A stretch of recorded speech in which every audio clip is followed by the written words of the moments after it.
భారతదేశంలోని ప్రసిద్ధ పుణ్యక్షేత్రాలలో ఒకటి అన్నవరం శ్రీ సత్యనారాయణ స్వామి వారి దేవాలయం. ఈ ఆలయం ఎలా ఏర్పడిందో, ఈ ఆలయానికి ఈ పేరు ఎలా స్థిరపడిందో పరమార్థంలో తెలుసుకుందాం.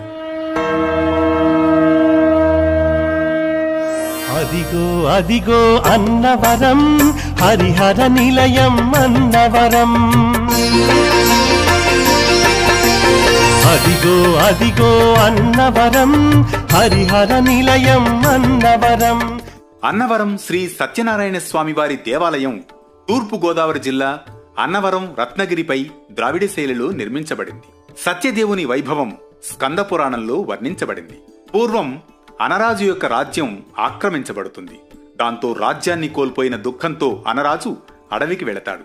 అలా తిరుగుతూ రత్నగిరి కొండను చేరి సత్యనారాయణ స్వామిని ఆరాధిస్తాడు. అనరాజు భక్తి భావనకు స్వామి సంతోషించి రాజు కలలో కనిపించి, బాధపడకు రాజా, నీ రాజ్యం నీకు దక్కుతుంది అని చెప్పి సత్యనారాయణ స్వామి రత్నగిరి పర్వతారణ్యాల్లోకి వెళ్లిపోతాడు. కొంతకాలానికి ఉండూరు సంస్థానాధిపతికి స్వామివారు కలలో కనిపించి రత్నగిరి కొండపై సత్యనారాయణ స్వామి ఆలయం కట్టించమని, దానివల్ల మేలు జరుగుతుందని ఆదేశిస్తాడట.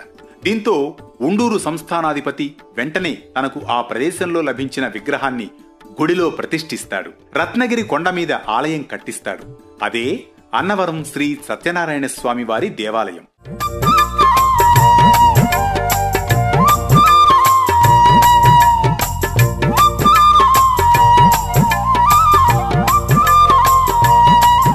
ఈ ప్రాంతంలోని ప్రజలు నిరంతరం అన్న వితరణ చేసేవారని, అందుకే ఈ ప్రదేశాన్ని అన్నవరం అని పిలిచినట్లు ఓ నమ్మకం. స్వామివారిని దర్శించుకున్న వారి కోరికలు వెంటనే నెరవేరుతాయని భక్తులు ప్రగాఢంగా విశ్వసిస్తారు.